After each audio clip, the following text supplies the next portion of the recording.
Hello, dear friends. What a blessing to be with you. Here we are talking about the book Green Light by the Spirit André Luiz through the mediumship of Francisco Cândido Xavier.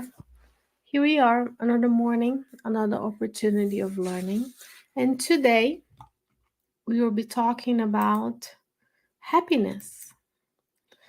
So this is chapter 26, and André Luiz will talk a little bit about how to be happy. Who does not want to be happy, right? Is happiness possible? Is happiness of this world? Well, we shall see. Welcome. It's always a blessing and an honor to be with you. So today we start with the words of André Luiz. He says, quote, "In terms of happiness, it's fair to remember that we always transform into what we most love." Unquote. First question. So if we transform into what we most love, the question for us is, what do we love the most? Are we working to love and care for the qualities and abilities of a spiritual being that is immortal?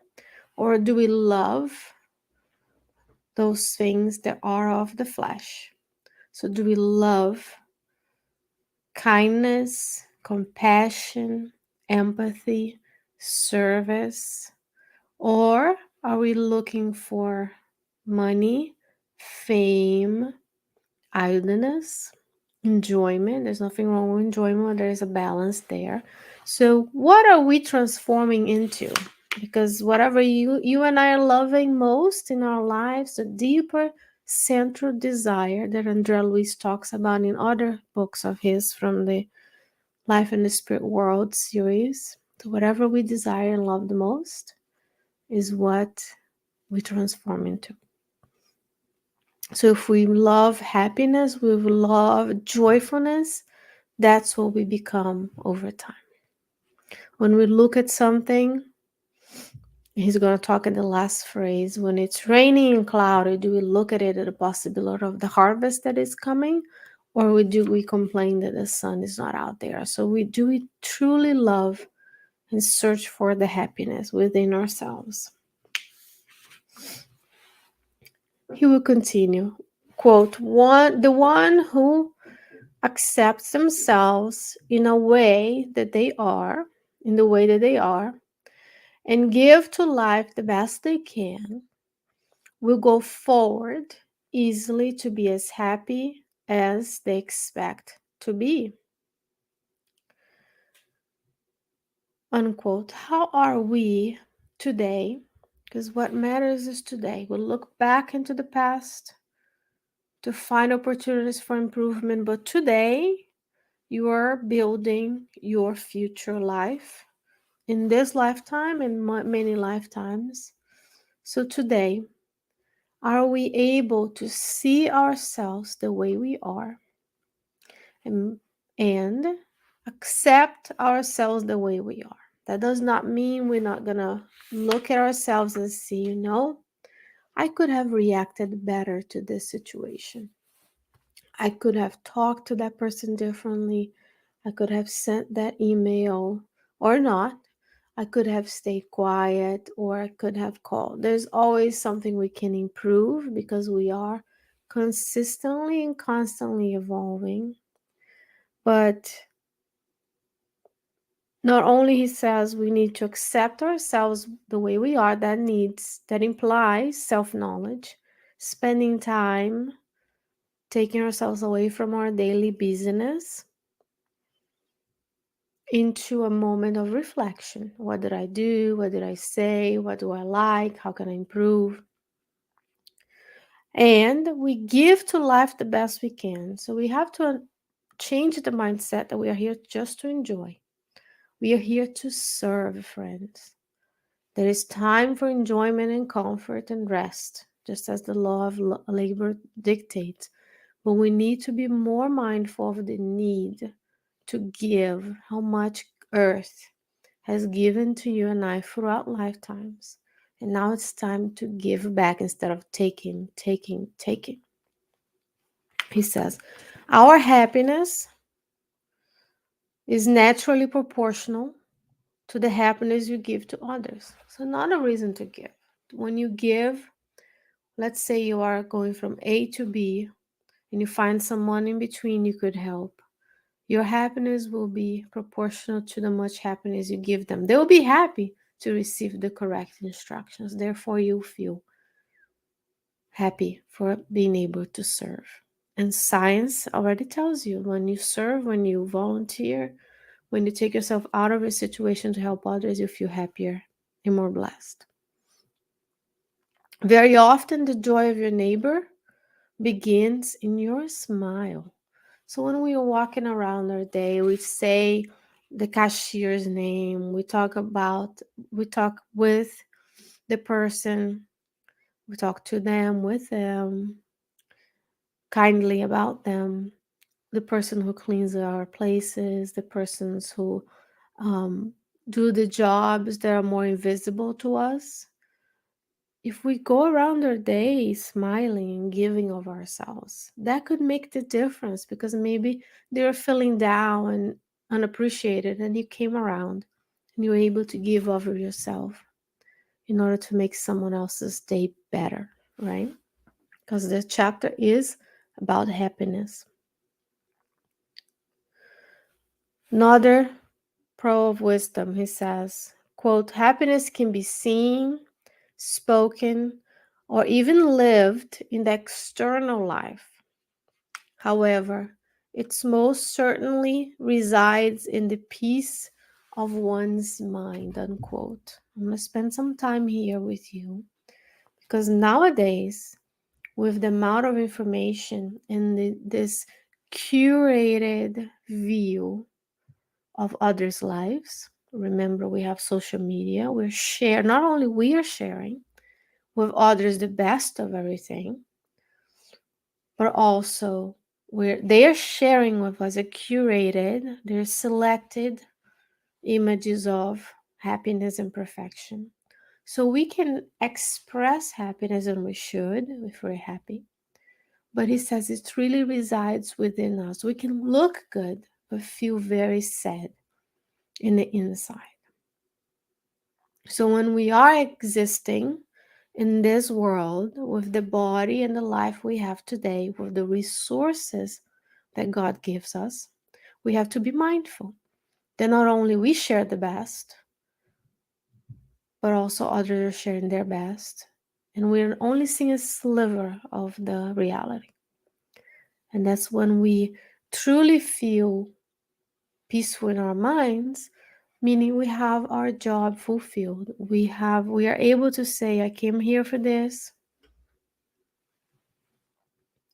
This is my mission. This is what I want to accomplish. I did well. I treated others with respect. I'm redressing my past mistakes, but I'm building for the future. This life is not only about expiations and trials.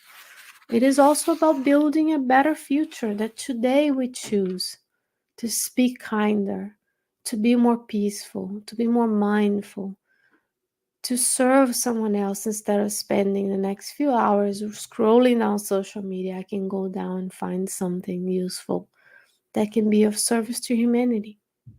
Remember, the good needs to be courageous. And giving all of your time, energy, and resources to serve others in this world is courageous. The people we admire the most are the ones who give almost everything of themselves to others. Let's talk about the ones we know, Chico, Xavier, and Valdo Franco. But in the same phrase, we say, but they do too much. I couldn't do that because I have a life. We have to be courageous to say, I have a responsibility. God granted me this lifetime. Put me on this neighborhood with these folks. I need to give back here and now. And that's courageous because the majority of people are just going about fulfilling, and we do that every so often as well. I'm not talking about others, we're talking about us. It's you and I. This is for us. We have to bring these teachings from the page into our hearts and live it. How does this apply to my life today? Because the majority of people are waking up, hopefully going through some hygiene routines. They eat, they work, they sleep, and they repeat, unaware of the responsibility and the blessings of this reincarnation. So we need to work on that.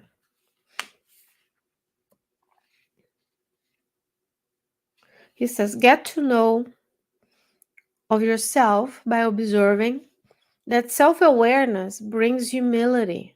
And without humility, it is impossible to be happy. So when we go, unquote, when we go about our day saying, okay, I get stressed when, I get excited when, I get angry when, what are my buttons? What are the things that I'm putting myself into that I could do without? What kind of social circumstances that are more pressure than what my heart wants to do in terms of joy?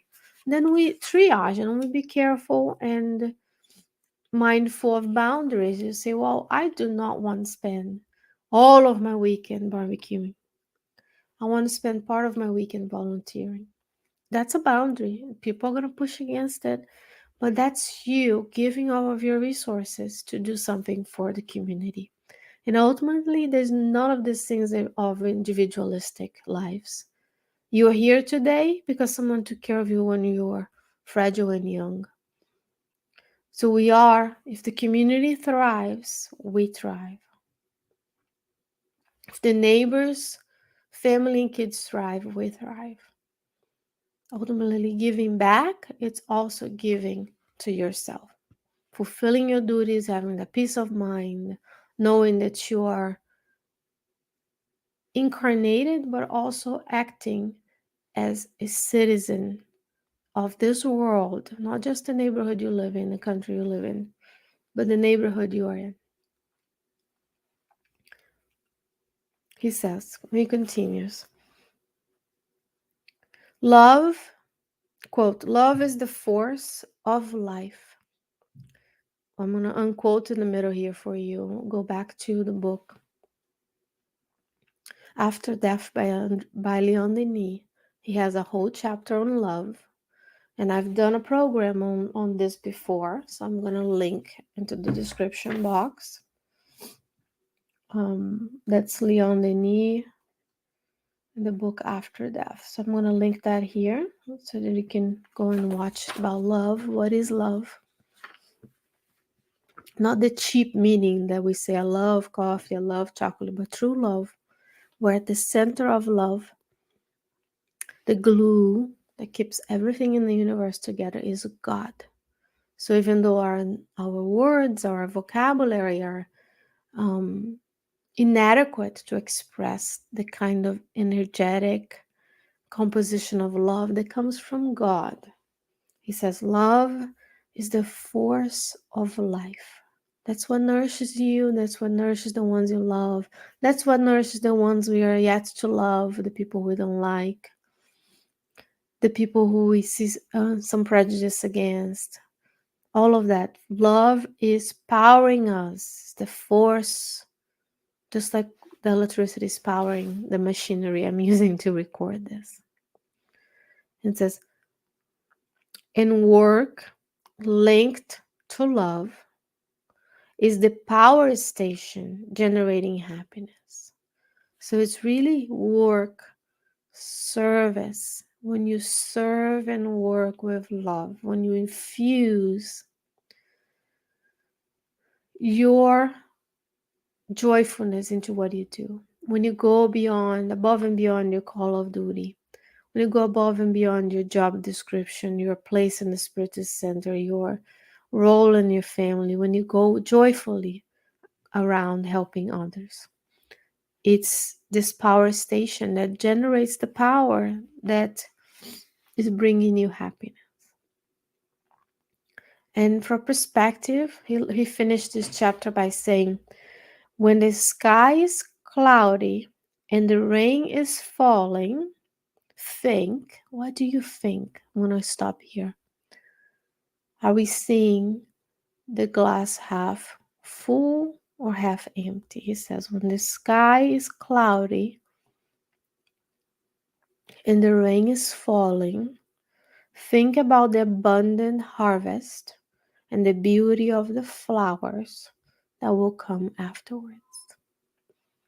So when we are in difficulties, when we are yet to get that happiness, the sky maybe look cloudy and rainy, but those are the things that will nourish us, that will strengthen us so we can blossom into the loving, joyful, helpful creatures that we are. Deep inside, Jesus already sees you that way. It's up to you and I to actualize, mentalize, and make it happen in our daily lives. I hope that these teachings help you today. And if they have helped you or others, please feel free to like and share so others can benefit as well. Remember, the good needs to spread in the world. Let's be the ones who are spreading the good news of the Christ. And between now and next week, God willing, I'll return with you and spend this time with you for this study of another chapter of the book, Green Light by the Spirit, Andrea Luiz, through the mediumship of Francisco Cândido Xavier. Have a blessed day, dear friends.